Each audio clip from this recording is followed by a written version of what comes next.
Welcome back to the Football Fitness Federation podcast. This is episode 195, and I'm delighted to welcome back, well overdue, onto the podcast, Jonas Dodoo. Jonas, how are we doing?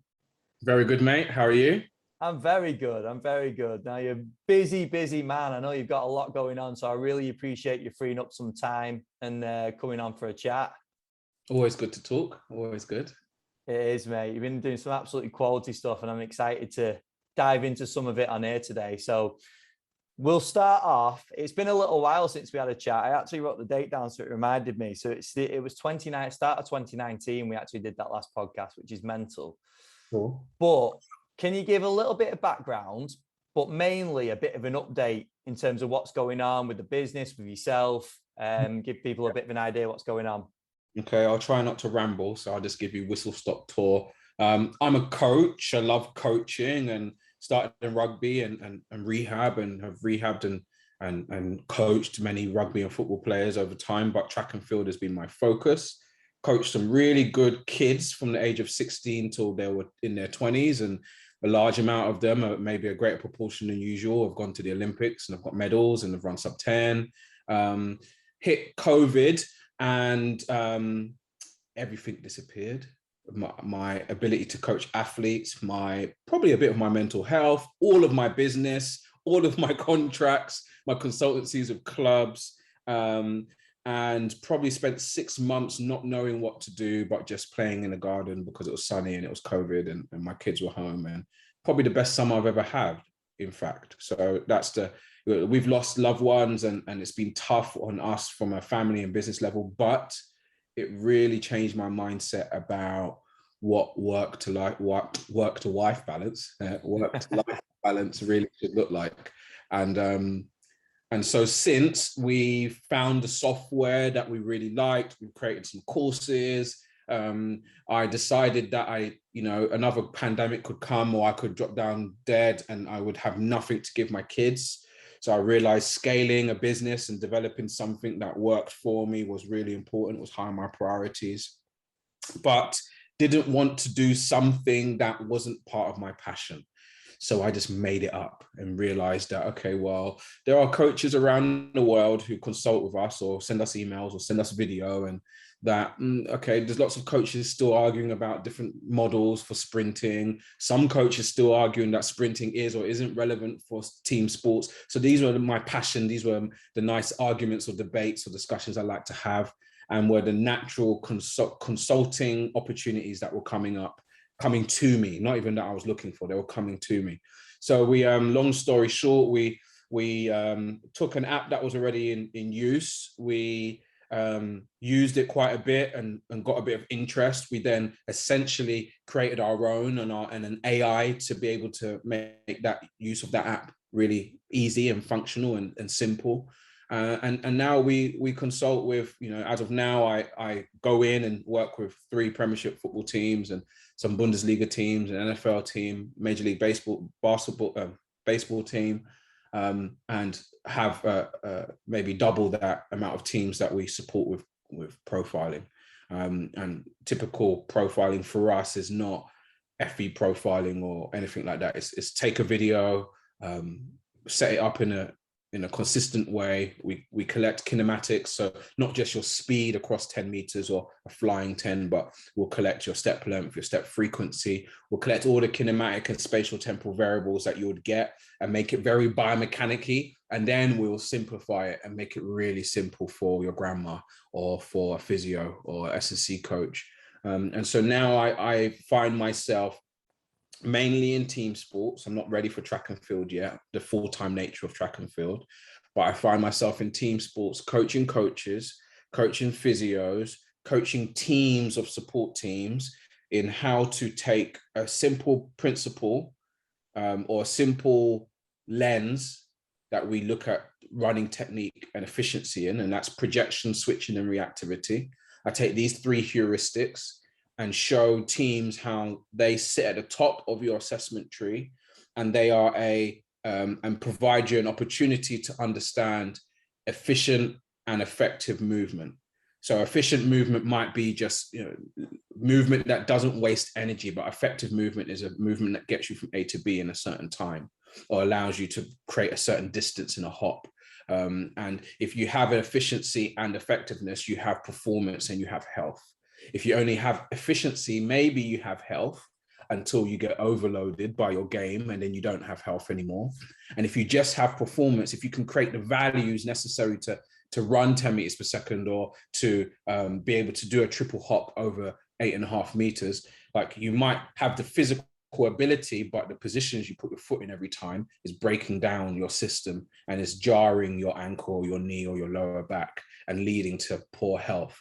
So by combining efficiency and health together, having one model that describes both, is enabling us to take coaches, physios that have been working in the Premier League for 10 years and teach them something, and show them how they can take the vast amount of knowledge and information they've created over time and experience, and funnel it into a way that now enables them to talk to S&C coach in the same language.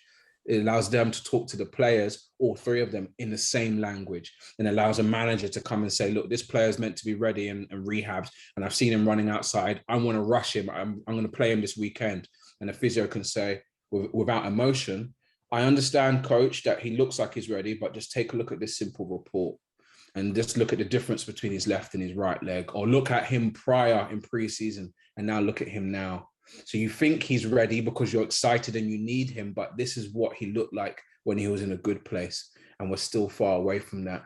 And that is now really enabling people to, again, talk the same language, feel like they have expertise in coaching movement to do a sprinting and jumping and deceleration, without having to go and spend 10 years on a track or in a lab to understand the biomechanics. So I said I would do this without rambling, but I think I've spent 10 minutes telling you my story. But that's where we're at the moment, and we're really excited about being in this place. Mate, that's absolute golden though, by the way. I've been loving some of the things you've been posting, especially, I think I've seen it on Twitter mainly, is where you're trying to engage with conversation with people and putting clips up and asking people what they can see. And I think it's really positive, isn't it? And it's also in the nature of like a high performance team, a coaching team, that they're the important conversations. And what you've just talked about in terms of language and all the rest of it, that's what it comes down to, isn't it? Everyone might see slightly different things, and how we actually then engage and communicate is really important, isn't it? Yeah, shared language is critical for any relationship. And I always say, if I'm standing in front of you and I put a W on the floor, I'm going to see a W, but what will you see? Yeah, an M. An M. And someone standing to the left or someone standing to the right. And we could argue all day, and we might even have a fight and dislike each other, because I say, well, this letter here spells water, and you'll say, no, that's the first letter of mother. And we could argue all days, and the guys will be watching us arguing, thinking you're both stupid, because that's a Greek numeral, or that's a number. And so shared language is critical, because we're trying to coach something that is done in flow state. Sprinting is a habit and a skill. And so the first place we definitely need to be on the same page about is, what is the goal of a sprint? What is the effective model we want to coach towards? And how do we communicate that across to the athletes, so they can better yet communicate back to us about what's their limitations, etc. What do they feel when they're moving?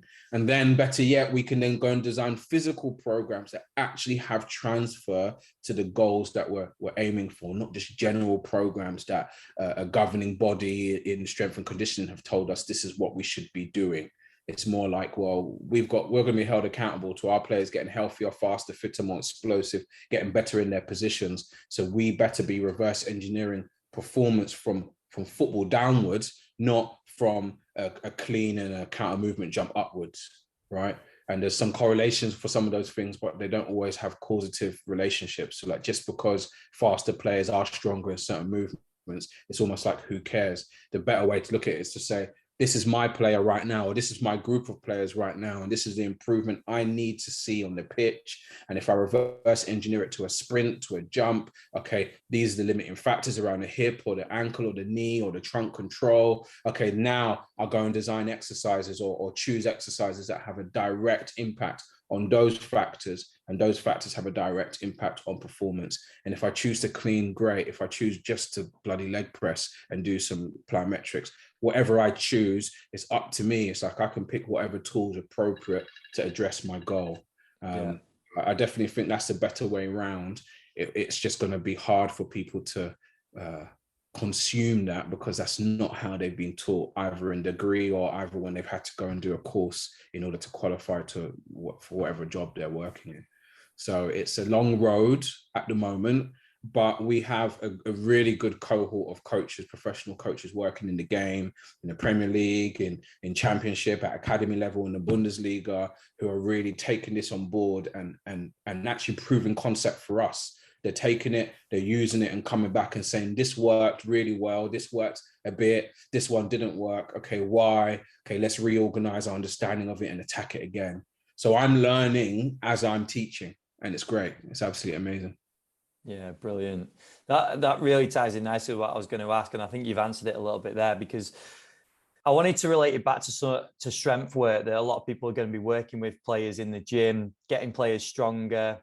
And probably there's a few out there thinking that if I get players stronger, it's going to transfer over to speed somewhere along the line, whether we think it or not. But making sure it does, like ensuring that transfer, is probably different to sort of just putting it out there and seeing what happens. And I think you've maybe touched on it a little bit there in reverse engineering it and looking at the game first. But is there anything else in terms of, for coaches, ensuring that the strength work they're doing in the gym is going to then cross over to the pitch? Yeah, I mean, so crossover to the pitch, maybe we should measure in different ways. And let's just measure crossover in their ability to be explosive through their hips, their ability to stabilize their trunk and be stiff and reactive through their ankles, right? And if they can do that and orientate it in the correct angle, or essentially translate it in a horizontal manner, then you're more likely to have some transfer to the pitch. The reason I'm saying it that way is I'm getting rid of the game speed mentality around having to choose the right moment and the real technical, tactical elements. Yeah. To see coaches have more control over making sure that slow strength can turn into ballistic, explosive sprint, deceleration, into intense actions. That's really your first main pivot, right? Or main goal. So how do you make sure that happens? Well, yeah, I always say you gym to jump. If your gym is working, then your plyometrics improve. I think it's as simple as that. You jump higher, you jump quicker, your time to stabilization, your stability when jumping is better, your trunk control when jumping is better, your ability to be stiff and reactive and jump efficiently. So repetitive jumps become easier and simpler. The effort required to do those jumps become better. The distance and power and speed in those jumps is not just in one direction. They can do it forwards, they can do it sideways. And essentially you've got the key physical underpinnings in order to transfer to sprinting. Yeah. So if you want to measure transfer, the first thing to ask yourself is your slow strength turning into essentially fast strength. Yeah, brilliant. And that probably leads us quite nicely into some profiling, because I know it's something you wanted to touch on today. So in terms of that, how you go about that and how that then informs practice, can you give a little bit breakdown of that? Yeah, fine. So I mean, so hopefully you can see this. So when I think about projection, when I think about my heuristics, and I think about profiling, before we go into the nitty gritty of it, we've got to talk about what the heuristics are. So projection's all about displacement and really about step length or hip displacement distance. Can you get from A to B in an efficient amount of strides? So not spinning your wheels, putting lots of steps down, but in an appropriate amount of strides. Let's say, can you get to 10 meters in 7 steps, right? That is all about projection, and that's what projection is. Your range of motion between your thighs is a big indicator of your ability to project. So essentially, if you can have a big hip extension behind your hip, a big toe off distance is maybe what we would call it. Can you, whilst doing that on the backside, get a big hip flexion on the other side? So you're making a big range of motion. This really contributes to projection. When you create that big range of motion, can your trunk have discipline? Can it stay relatively stable? Can you keep your diaphragm down? And can you orientate your trunk in the angle you want to go? Or does it go up or forwards or side to side? You know, that's all about trunk discipline. But more importantly, this word disassociation. Can you have these big ranges of motion at your thighs whilst your trunk stays relatively stable? Or in order to create some of this range of motion, do you contort your trunk? Do you lose your lumbar spine? Is your synchronization, is your sequence of hip extension appropriate, where the energy starts around the hips and goes up and down towards the limbs? Or do you initiate hip extension by throwing your shoulders up and using your erector and your lumbar spine as a major driver? And then your hips are really slow to engage, and your knees and your quads end up doing a lot of the work.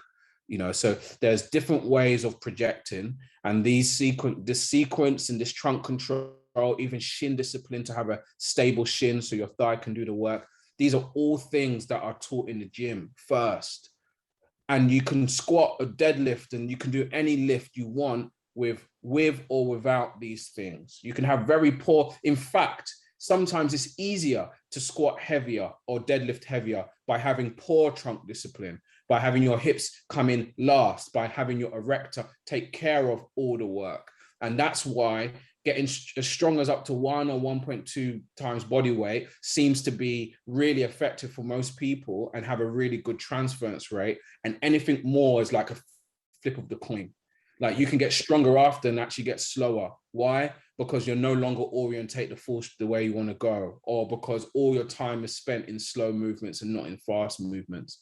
So simple as talking about projection, about distance and really about application of force is one thing, but the sequencing, the timing, the disassociation really defines the efficiency in that movement, right? So I said efficiency and effectiveness. If you apply a large force in the right direction, you're going to be relatively effective. And actually, if you apply a really large force in the wrong direction, some of it will leak out in the right direction and you still may be effective. However, you're probably really, really inefficient. And then you've got to think about what that happens to, well, not just the ability to do one sprint, but the ability to do repeated sprints and the cost of that over a game, over several games, over a season. So projection, when I think about profiling, I think about projection as the key thing. And then I'm going to break it down into those key areas. When I think about, I'm going to go next to switching. Switching is really just this ability to exchange your limbs really well. Exchange the front limb, exchange the back limb. And there's some really cool research that's come out of the Japanese lab.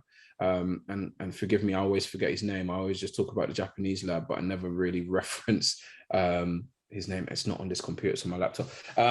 And they talk about switching in two manners. If you talk about your front limb, the switching element is about how do you turn off the agonist, let's say the hip flexor, and the timing of you turning on the antagonist. So does the hip flexor turn off at the same time the hamstrings turn on? So there's a real nice exchange, handoff between flexion and extension. Or is the hip flexor lagging and still on when the hamstring group decide to turn on at the same time? And you have some friction and you have a non-effective co-contraction, like the timing is wrong. That happens on the front side. That can happen on the back side, where we're talking about hip extension stopping and hip flexion turning on. So this switching of the limb is really important at the one limb level, but also imagine that timing happening accurately and in synergy on both limbs, so that both limbs stop flexing, extending at the same time, and exchange at the same time. So this research talks about that as scissoring, but I would include both of those elements, the timing of one limb and the timing of both limbs within switching. I think it's simpler to talk about it as one thing. So switching really is measurable through thigh angular velocity and thigh angular acceleration, but they're long words and complicated, and it's easier to say switching, right? But that as a value has a high relevance for performance. in acceleration, in max velocity, even in braking and changing direction. So looking into switching and understanding what that does is important. And then understanding coordination, timing, the ability to turn off as a physical characteristic, to me, is more important than the ability to turn on. So most of our strength training is about straining against an external force and pushing, or isometrically pushing or moving. And can we win and push and contract for long? And then we relax, but in a passive way, ready for winning again. Whereas actually all elastic and explosive performance is about, can you go on and off? And if you can go on and off, the sooner you can go off, the sooner you can go on again. So you can have high frequencies of action. And that is, for me, I say it's more important. They're both very important, but that it seems to be the less trained characteristic for most people. So when I think about switching, I think about plyometrics, I think about sprinting drills with load and velocity. But I also think about disassociation again, because it's the same thing before. Can you create large range of motion and switch those limbs whilst your trunk is remaining stable? And if the trunk doesn't remain stable, your ability to switch will just reduce dramatically, because a lot of the underpinning physical properties for switching come from the pelvis, the lumbar spine, and come from a spine down stability, or spine down stabilizing factors, as opposed to ground up. So we're really talking about the trunk, your ability to rotate, anti-rotate, so that you can control your lumbar spine, so that you can control your pelvis and disassociate it and add to the switching mechanism. So switching for me goes down to that. And then reactivity, we're really just talking about system stiffness. So not the ability just to be stiff through your ankle, which you could allude to physical properties around isometric, eccentric calf strength and Tiban and just co-contractions around the ankle and the knee, but system stiffness. So is your ability to do a low box step up, a half squat, a quarter squat? Is your ability to have long lever, hamstring and hip strength, really heavy, we call them Bosch isos, but glute ham raise type positions? Is your ability to bound and do plyometrics and, like I've already said, do Alex Natera isos?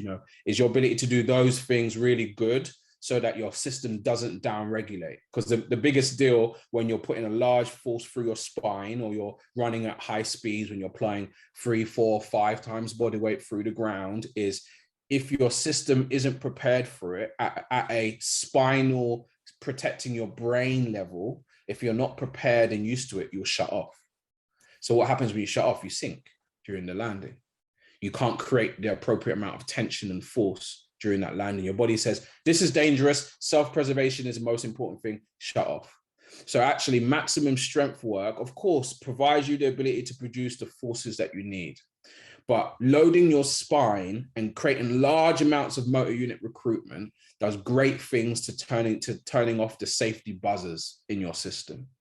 So that week 1, you put a weight on your spine and you try to go to your maximum 2 or 3 reps, and you can't go very heavy, and you take 2 or 3 or 4 weeks and suddenly you can improve by 30%. That's not an improvement of 30%, or that improvement of 30% hasn't come from muscle mass or whatever it is from a mechanical level. It comes from your nervous system's ability to go, do you know what? Let's take some strain out of the tendon. Let's give you more motor unit recruitment. Let's give you more synchronization. Let's give you more rate coding.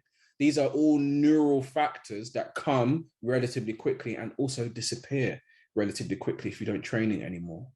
So reactivity, system stiffness, they come together. It's all about what you can do to essentially stay rigid through your limbs and also be elastic. So just being stiff is not our only goal. Being compliant is our goal. If you drop a golf ball, it will bounce pretty high. But if you throw it down and make it compress a bit on the floor, it will bounce really high. Yeah. So we're not just talking about being stiff like a stone. We want to be able to be compliant like a golf ball, or a spring, right? You got to load a stiff spring. So when we talk about profiling, I'm not going to talk about numbers. I could go and talk about projection, reactivity, and switching, and how they link to FB profiles, and how actually you shouldn't just be looking at your 1080 or looking at your sheet to look at the numbers. You should be watching the movement and relating that movement to numbers, and relating your F0 to your ability to project, and your RF max with your orientation, and your frequency and your stiffness to your DRF, right? And your ability to get to high velocities based on your phi angular velocity. So that's how I believe coaches should be talking. They should be taking data, relevant data, and allowing it to teach them to develop their coaching eye, so that they are better coaches, can communicate better with their athletes, communicate better with the coaches that they're working with. So that, to me, is where the profiling should really go down, is to make sense of how important numbers, important things are relevant to performance, and how that can influence your coaching and the decisions that you're making. So that's profiling on an almost general level.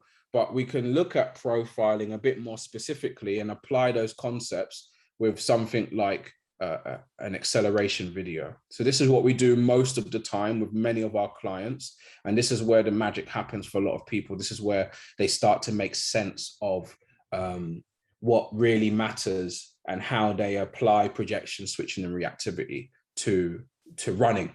Or to movement, to deceleration. So if you take a run or you take a video of someone running, we can measure the distance they're going. We can measure how much they're extending their hip, how much of that is hip extension power and essentially angular velocity.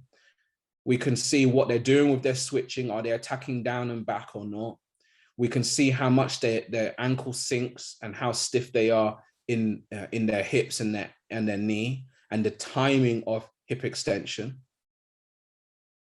And then we can relate what that means, or then we can take those data points and see what that means to the general model for acceleration. Are they getting increasing amounts of air time and reducing amounts of ground time? It's a great sign of acceleration being efficient, not just effective. So again, if you go to RF and you go to DRF, if you want to have a good DRF, and essentially DRF is decay of your ratio of force, long-winded intellectual masturbation, but it is what it is, right? That's the word they use. I'll just say transition. Can you transition efficiently through your acceleration? And what does that look like? Well, it looks like every step getting longer, every hip height getting a bit higher, every ground time getting a bit less, every air time improving or increasing. So there are some general visual markers to identify that correlate directly with the force or the FVP, force velocity profile metrics that we see. But what's great to know and what's great to see and have validated is that thigh angular velocity really correlates with all projection and reactivity markers. So essentially, if you have good thigh angular velocity, which is large range of motion in a short amount of time, then you are going to do most of the things needed to run fast.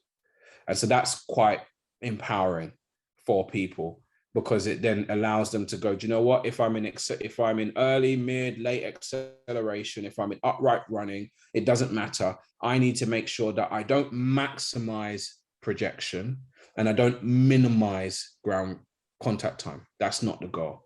The goal is to have the optimal amount of projection that allows me to have the optimal amount of ground contact time. And so that is, at least for us, has been really empowering, has enabled a lot of coaches to make sense of what matters, what to coach, what to ignore, and it's definitely the way forwards. Where you've talked there about essentially coaches then being able to create the priorities is really important, isn't it? Because we've talked about data before on here, and collecting data and collecting video, whatever it is, it can become quite overwhelming because it's hard to then choose exactly what we need to be focusing on. And you just said it's equally as important to prioritize and to disregard some stuff. And I think what you've talked about there is just it's given coaches some of the priorities that need to be focusing on, hasn't it? 100%. And, you know, I think when we do analysis, we can pull out 70 different data points. And that can be confusing for us, and we know the data really well. So what's it going to be for you guys who sprinting and analysis of sprinting is only a small part of your day to day if you're in a club full time, or even if in a club part time. Yeah. So definitely simplifying the complex is critical, and is exciting because it makes you realize, no, ignore that, focus on that, right? Yeah. And when you focus on that and you make a justification, when you have a gym shy player who doesn't really want to deadlift or doesn't really want to step up or doesn't believe in X or Y, you say, look, do you believe in running? Yes, because it's day to day in my sport. I do it all the time. Can you see the difference in these videos? Yes. Can you understand that that one is better? Yeah, probably. Now, can you visualize the fact that this is all about hip extension? Okay, I get it now. Look at this deadlift over here. This is, and okay, technically they're doing a deadlift a certain way or they're squatting in a certain way. Look, I want you to change this about your approach with your spine, or change this about how you control your knees or your foot placement or where your body weight goes. Well, what's the why? Well, because of what we're seeing over here. So I always get surprised when players are like, oh, we don't have the coaches are, we don't have the buy-in of the players, and they don't believe in this and they don't believe in that, or because that's your job to manage upwards to coaches, to your senior coaches, and manage sideways or downwards to your players, maybe upwards if they got player power, right? And in that scenario, you're going, you don't believe in it, fine. I'm not going to try and make you believe in it, but just take a look at this video and look at that action and take a look at this over there. Then you make your mind up. Sometimes they don't believe it because they haven't been given all the evidence yet. Yeah. Right. And it's almost like guilty till proven innocent. It's like, okay, right, let me give you the evidence, all of it. Then you come up with your own kind of conclusions. And you manipulate it, of course. You give them the appropriate evidence to make your case clear. But the reality is, having buy-in and having people believe in strength and conditioning, in a technical model for plyometrics, a technical model for acceleration and deceleration, is pretty easy as long as you give them the evidence. And video with annotations has proven to be the easiest, simplest, and cleanest way to get coherence across the whole team. And so, yeah, I would say that people that are struggling, you know, people, oh, we only get 10 minutes once a week to do speed work. Our coach doesn't believe in it. It's like, it's your job to go and convince him to give you 20 minutes. It's your job to go and convince him to organize it in an appropriate way in the week. But he won't just do it because you say it. You need to convince him. You need to give him the evidence. And you need to give him the evidence that adds towards what address his pain point. Coaches don't just want players that are fast. They want players that can press. They want players that can sprint and down a wing and cross at speed. They want players that can sprint in a transition, so they can do a 180 turn and go and sprint under fatigue. So you can't just go to a coach and say, I want to make this player 9 meters per second or 10 meters per second. It ain't going to stick. I want to improve this person's drive index or this person's hip extension and acceleration. It ain't going to stick. But if you say, do you know what? There's evidence saying that when your hip extension power, or essentially your thigh angular velocity, decreases in your acceleration, that it's indicated that your hip extension, your glutes, and your ability to be powerful has reduced. And there is some evidence to show that when your F0 reduces, your risk of injury, hamstring injury, goes up. So now you're giving them a justification, because no coach wants their players hurt, and all coaches want to play their key players often. And sometimes coaches need to be encouraged to rest or rotate their players. Now, you're using the speed envelope or the speed lens to provide evidence towards resting, recovering, or just preventing injury. But you can't just go to a coach and say, I need to improve acceleration, or I want to do some braking strength. You have to make it relevant to the game. So I've gone a long-winded way around it, but hopefully that makes sense. No, it's down to that language again, isn't it? That's what it comes down to. And like you've mentioned before, starting with the game in mind. And I think the language for the player, especially like a player like you mentioned before, that might be possibly against the gym work or any sort of work like that, then you using that correct language and relating it to the performance is going to get the attention. And then I think you're dead on, like speaking to coaches then, the injury or injury risk that captures attention straight away, doesn't it? Because of the availability. We want players available essentially for these games. So yeah, I think it's bang on. You know, I'm working with a new Premiership club at the moment, and yesterday was the first day, and it was really encouraging because the key players that I've been given, some have got a decent injury history, but they're key goal scorers. They're key players that need to be on the pitch. And so the message from the manager who came into the session and observed it and even participated a bit in it, the message just by him being there is, this is important. So firstly, tick. Okay, the fact that I've been brought in as an external, this is important, tick. Managers there, this is important, tick. Managers getting involved in it, okay, this is important.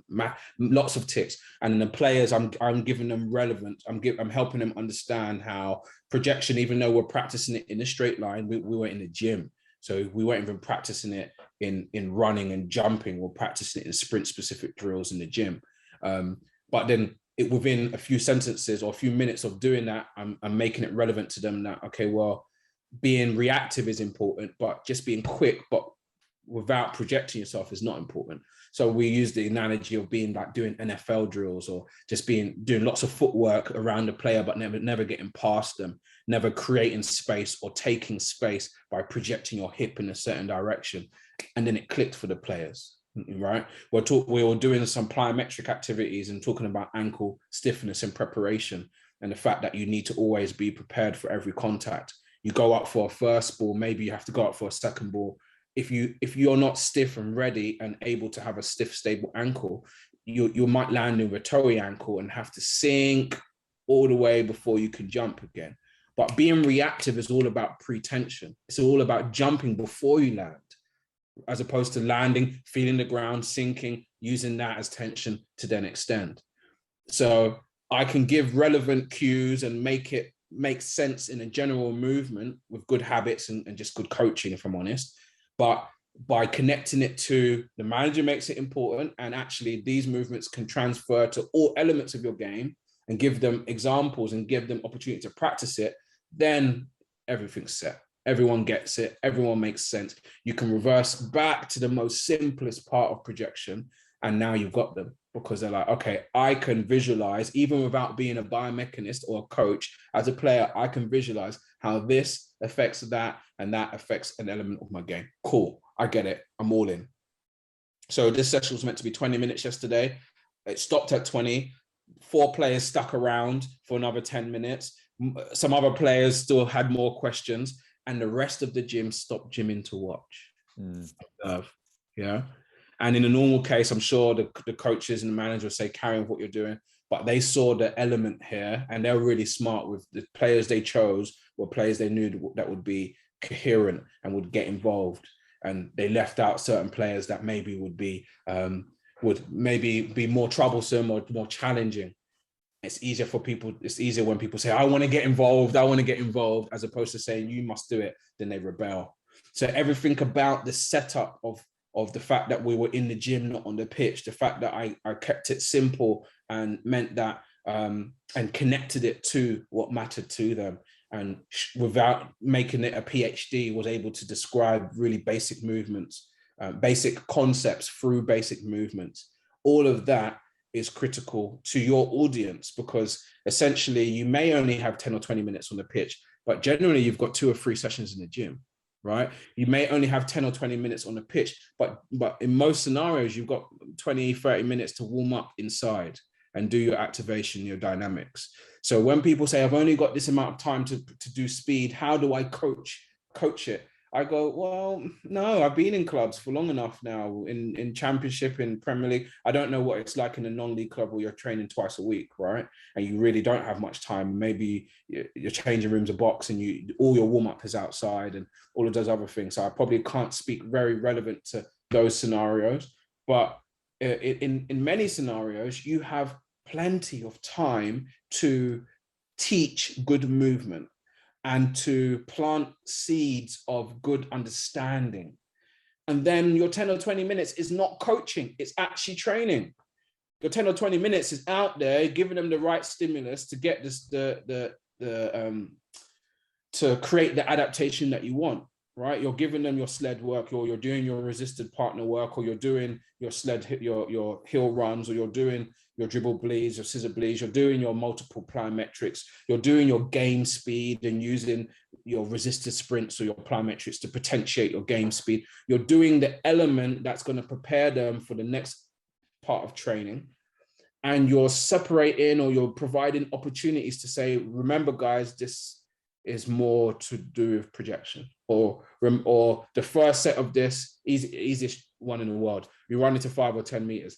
This first set is all about distance. I want you do 1 or 2 by yourself without thinking. Okay, you got there in 8 steps. The next set is all about distance. Get there in 7.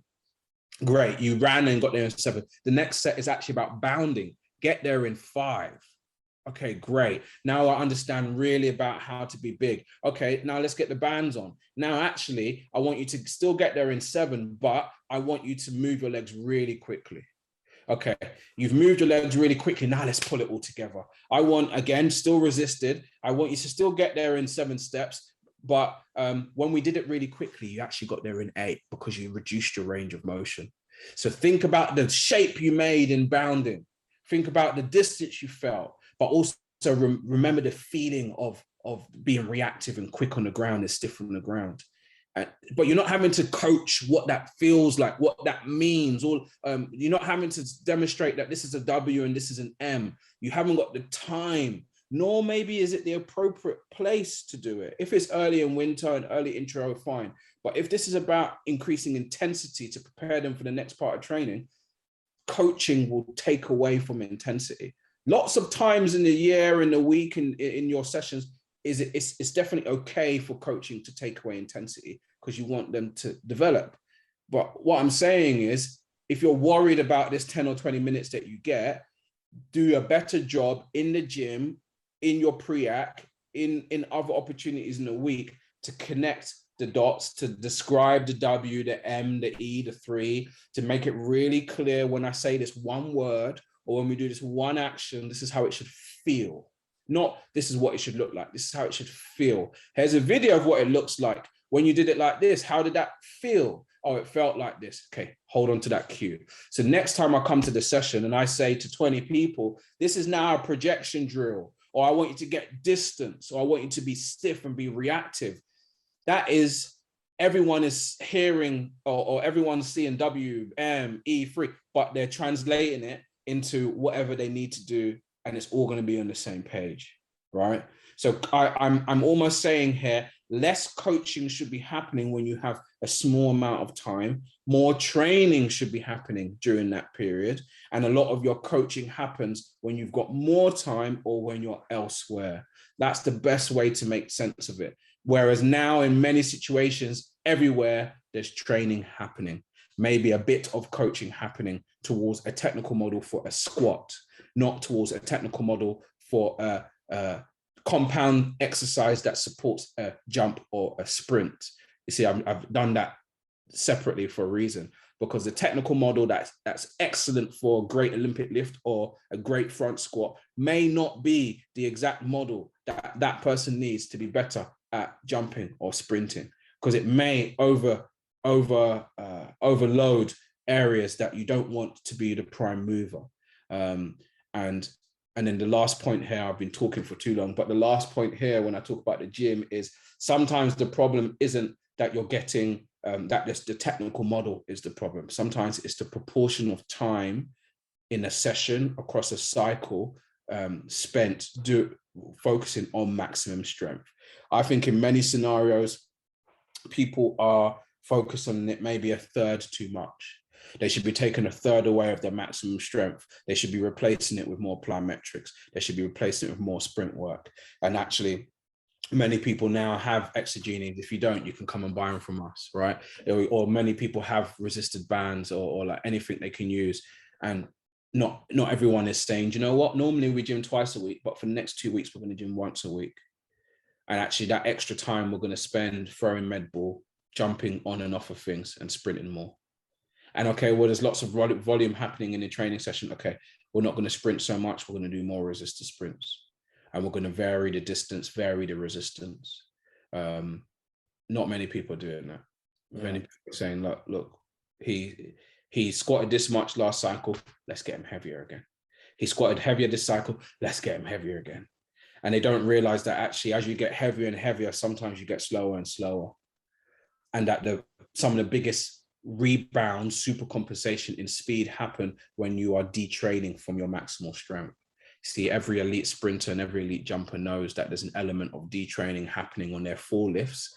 They may be improving on their quarter and their partial lifts, but there is an element of detraining happening when they're reaching their peak, because that allows them to transfer whatever they've been developing here into whatever they want up here, slow strength into fast strength. But if you haven't experienced that in tapering, you haven't experienced like a 12-week cycle of undulation, of load, of running, of plyos to create a peak, even if just a mini peak, if you've never experienced that, you never really know that. You just think more and more strength is better. Yeah. So I've been on a rant and I think I've been talking for 25 minutes without you even speaking. Mate, I've just been sat here trying to take it all in like a sponge. That was incredible. I think there's so much to take away for people there. I just wanted to pull you back a little bit to the injury side of things and getting in communication with coaches, because I think that's really important. What would your advice be? So firstly, maybe what would you advise coaches to look at in terms of helping head coaches or educating them on when players maybe need to be pulled back a little bit? So if it's in a busy season, you've got a star player, you're noticing some things that are throwing up some flags for you, but then you've got to communicate that to the coach, which is going to be a bit of an awkward conversation because they want to play that player. What would be your advice there? I think there's two things to think about. If you simply want to just say, well, a player at the beginning of the season had a certain profile, and actually as we got further into the season or after a knock, or he's been complaining of something, there's a change. Sometimes you have to be able to illustrate that change. So if you've got someone who's step frequency dominant, they're never going to have the biggest step length, and that might be okay for that athlete.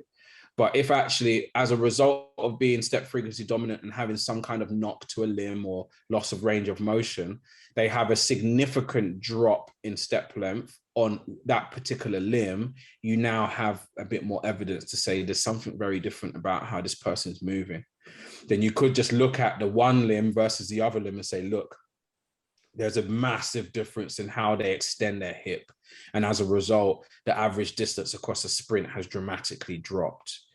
This points towards something pretty big deal happening around their hip. And you're like, okay, well, look, I have some evidence here. So that might be one way of just, you can do that for any variable to do really any body part, if I'm honest. You can just start to look at what is normal for that person or what's normal for our group. And there is a really relevant change. If we looked at velocity per step, what we would see is that maybe also the step velocity is undulating, going up and down. So actually he's getting to a decent speed over this distance, but it's all coming from left leg. And many physios and many coaches have maybe seen that someone's on their right hamstring, they've come back relatively quickly than they do their left one, or calf, or ACL, or hip flexor. It happens often. And normally that's a case of they are very good at compensating. They've had enough time to allow that area to heal so it can operate at 70 or 80%. But the way they stay out of trouble or keep performing is by overdoing it on the other side. So showing asymmetry, but more importantly, showing how relevant that asymmetry can be pretty important. We have an NFL group that are really doing a good job of showing change of strategy. So I haven't talked a lot about this today, and I don't plan to too much, but quite frankly, you could have someone up, you might have a winger who's really good at sprinting and they're more air dominant, and you might have a midfielder that might be more ground dominant. It's not always that way around, but this is an example.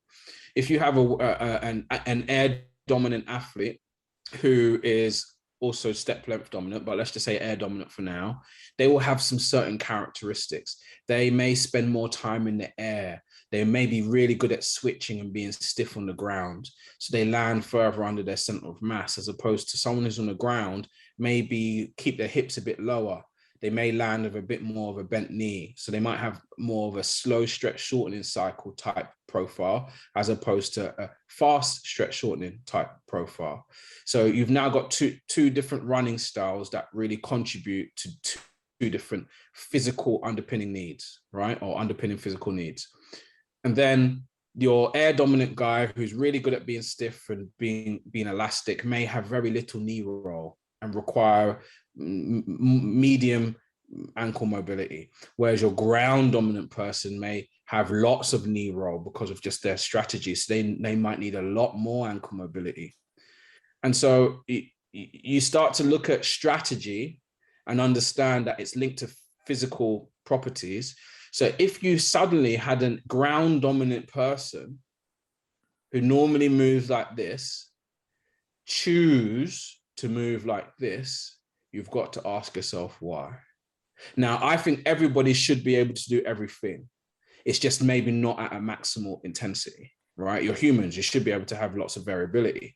But if this has been decided and been proven to be the strategy they use for maximal intensity, and they move to this, and maybe as a result, they're running slower, you got to ask, why have they moved to this? Are they avoiding bending their big toe? Or are they avoiding loading their knee? Is there something that's changed? Or vice versa? If these guys move to this down there, do they not want to land in a reactive way anymore? If the air dominant guys move to being ground dominant, is it because they don't want to land and load their Achilles as much as they used to or as they would? Or is it that when they projected themselves, they couldn't get the air time or didn't have this time or space to switch their limbs back?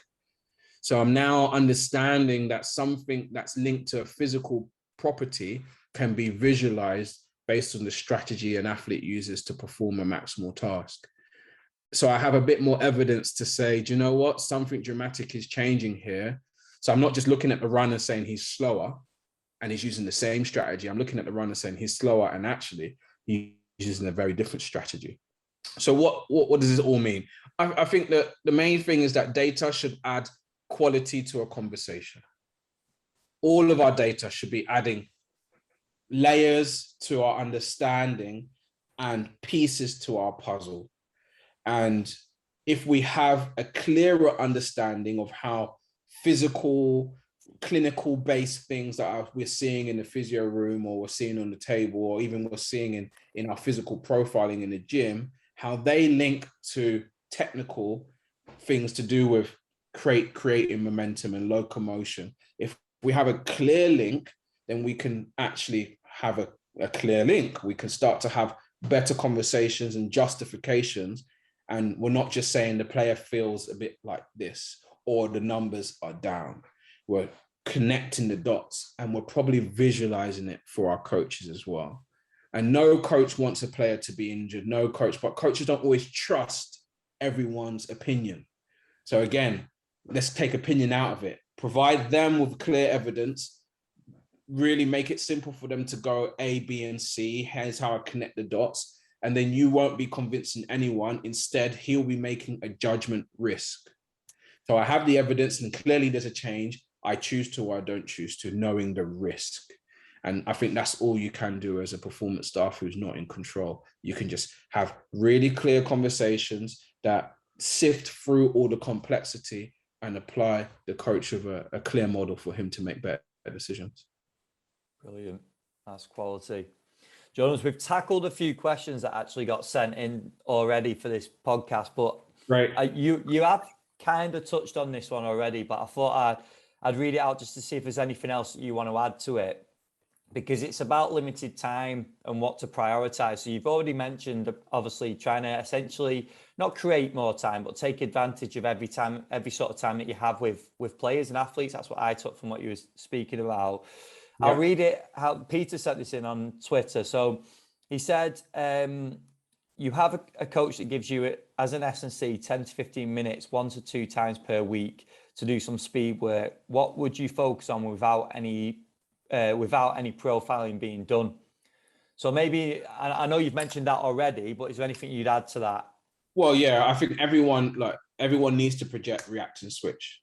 No matter if you are ground dominant, air dominant, frequency, length, everyone needs to in the appropriate amounts. But if you haven't profiled and you are not really clear on the appropriate amounts, you can't do any harm by giving a good base understanding of each area.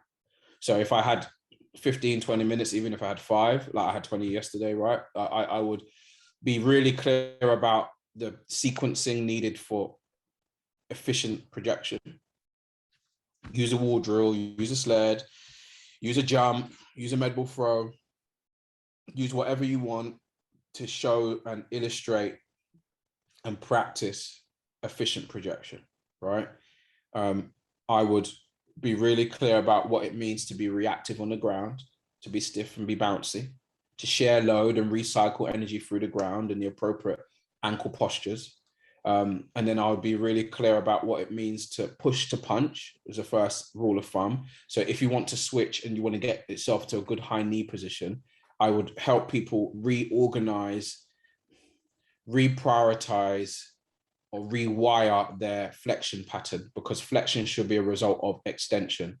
But most people do high knees or try to sprint by lifting their knees as the priority. Whereas if your posture is in your pelvis in the right place, your abs are on, your obliques are on, and you push against the ground well, your knee will get to the top. And it's far easier and quicker and feels easier and quicker. And that's part of the evidence that we give people.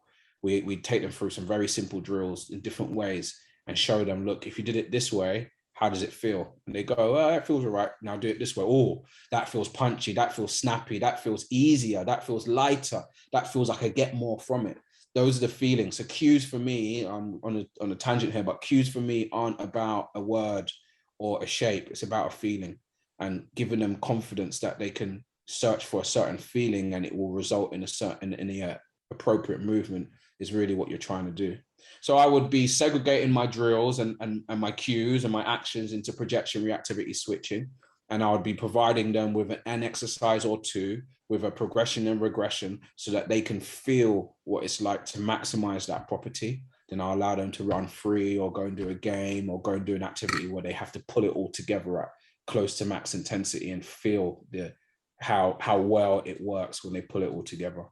So that would be my summary. And let me summarize that one more time. I would choose 3 activities with some variance between how you achieve those activities that gives them the clarity for what they need. Then I'll allow them to run free, allow them to be competitive, and take that into whatever action they're about to do next. Brilliant. I've got another for you. Go on then. From footballers that you've worked with, who's recorded the fastest speed and who was it? If you're allowed to say. Yeah, I mean, in a lot of the scenarios I can't, but I can talk about Axel because he posted it all over his social media. So during COVID, Axel Tuanazebi ran 10.6 meters per second. And I think he hadn't registered anything over 10 prior to that, and had a few 10s and 10.2s in and around that training session. But that was him training with a few boys. We did some face-to-face stuff. We did a lot of stuff online. And that was him using GPS. And then I guess Tariq Lamptey was registered as the fastest guy in the Premiership maybe 2 years ago or 3 years ago. And he's a good one. He's one that I work with and when I'm with Brighton, and is naturally fast, was fast before I met him. Like he's just got that raw Ghanaian speed. Yeah, he's pretty fast. The rest of them, all the other clubs, all that stuff, I really can't talk about. Like, no. But there are fast players, and I think they're only getting faster. And what I really liked, a story would be when I was working with Derby County, I guess in the years building up, let's say 2017, 2018, 2019, we had a year that in that year group that they were the oldest team in the top 4 leagues. Lots of 32-year-olds and 34-year-olds and old legs, but more than 80% of the team had registered a new personal best in their top speed by like November. In games, in training, in speed sessions, in our sprint relays, but always in and around games and game-related activities and during a busy schedule. And that's always the question people say, oh, but with a Saturday to Saturday, where does the speed work go? Is it appropriate? Blah, blah, blah, blah, blah, blah. And that was really cool. And our head of medical at the time, Robin Sadler, who is now also at Man United, he was my reference point. You know, he was at City for a decade before, he was at Derby, and he was really clear that this does not happen normally in professional football. Like, he doesn't see this many players, especially older players, reach new speeds and new tolerances to gym work and plyometrics and all of that stuff. So I always leaned on his opinion because I know he was seasoned and had seen it at the top flight. So yeah, those are the stories of fast people. I think, look, anybody can get faster. Everyone can be faster, right? Everyone. It's just, do you do the underpinning work that you need to do to get there? That's the difference. Superb. This has been absolutely packed full of gold. So I hope people have enjoyed it. Jonas, where can people follow you or Speedworks, or what sort of links would you give out to people now? Yeah, for sure. Eat, Sleep, Train _ is my Twitter. Maybe it's also my Instagram. I'm not sure if it is. Maybe my Instagram is just my name, Jonas Dodoo. But speedworks.training is our link on Instagram and Twitter, and our website is www.speedworks.training. So easy enough to find. So yeah, we're all out there. If you want a deep dive into all things sprinting and relevance to how you would coach it, and if you want to understand some of the deep biomechanics or the deep programming and deep hamstring programming and periodization stuff, you go to our website, you can get our virtual internship. It's got 40 hours of material. You'll be better off doing that than getting a master's in strength and conditioning, because it will give you some really good information. And if you want less hours of material and a direct answer around key topics, you go to our Speed Matters Level 1, and that should just give you, the next cohort is not available until maybe another month from now. So maybe more like end of August, but virtual internship is ever available. You just go and purchase it, you register straight away, you got access to the video material. So across those two resources, you can either have a massive deep dive into all things relevant to sprinting, rehab, periodization, etc., biomechanics, etc., or you go to Speed Matters and it just kind of gives you the key bits for you to learn right now and apply right now. And then lastly, we have events all the time. We've got workshops and webinars and things running all the time. Just register our website and take a look. But most importantly, we've got a new mentorship program. So across August, we will be doing a bit of an intense mentorship where people can come sign on. They get to come and visit up in Loughborough. They get to go and observe some Olympic athletes train in London, and they get an online experience alongside that.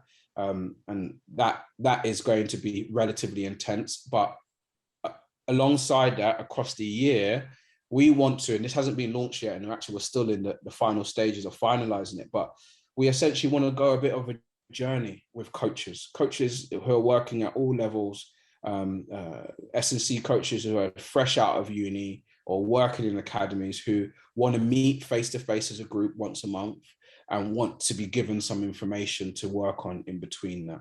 So we're going to do that. We're going to launch that for a September start or an October start, and that will go like 6, 8, 10 months. We're still trying to figure it out if it just lasts the length of the season or goes a bit longer. And that's really designed because everyone is studying, they're spending hours and hours reading, got all the material, going online, doing courses, getting a certificate, and no one can coach. We've got lots of strength and condition S&C coaches where the capital S, a bit of the C, and the coaches is in like small italics, like a subtitle. Whereas I definitely think it should be strength and conditioning coaches in bold, absolute bold. And we're not getting them. And a lot of people are going for job interviews and they can quote all of the science, they can quote everything, but they can't create a relationship, or they can't coach a movement, or they can't coach two different people at the same time. They can't get movement across to a group. Just the small things that actually make the biggest difference when it comes to delivery. And so our aim is to fill that gap. And so we'll be doing that across next year. So reach out if you're interested now, or wait for the adverts to go up, but we'll have limited places, and I'm quite excited about it. Brilliant. Jonas, thank you so much, mate. That's been absolutely quality. It's been great to catch up. Awesome, buddy. Let's not leave it another 4 years. Let's not. Thank you, mate. Nice one. Thanks a lot. See ya. Bye-bye.